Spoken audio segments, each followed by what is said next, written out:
I chopped this into about 1/2 centimeter pieces. Next, I took the celery and cut it lengthwise. I then cut the 2 halves into tiny pieces.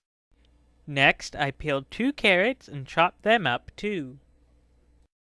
Here is the leek, celery, and carrots all chopped up.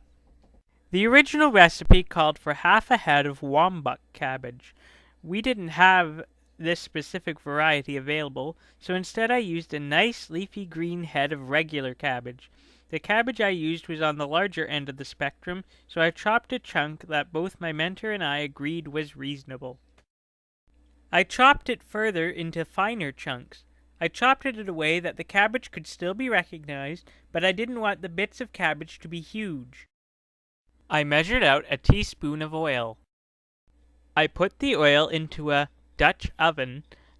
I then turned the heating element on the glass stove top and waited for the oil to get a little warm.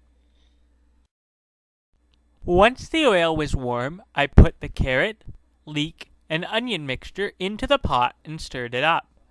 I allowed these vegetables to sweat for about 3 minutes. Who knew vegetables could work out? While the veggies were sweating, I proceeded to open the package of spiral egg noodles.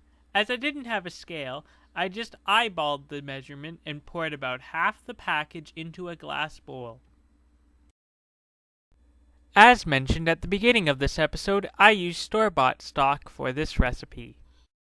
For simplicity's sake, I didn't measure it out and used the entire contents from the 2 containers which I had. I allowed this to heat up with the veggies. Once this mixture came to a simmer, I added the bowl full of noodles that had been pre-measured into the pot. I set a timer for 5 minutes. Once the timer went off, I added the bowl of shredded chicken to the pot along with the cabbage. I also used a dry bay leaf not pictured here. I let the soup continue to simmer and waited until the pasta became al dente and the cabbage became transparent. I added a 1/4 cup of parsley. Here is the parsley in the pot.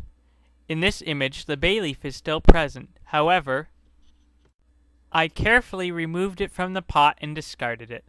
I added some sea salt and ground black pepper to taste, and ladled the finished product into a bowl.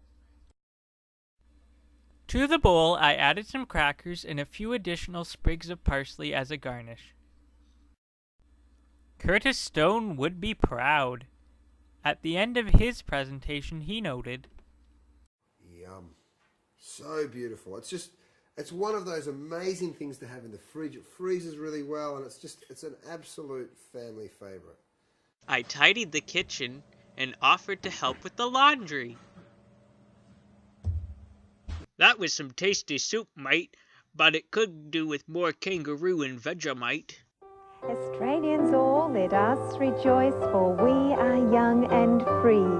With golden soil and wealth for toil, our home is girt by sea. Our land abounds in nature's gifts, our beauties rich and rare. In history's page, let every stage advance Australia fair. In joyful strains, then let us sing, advance Australia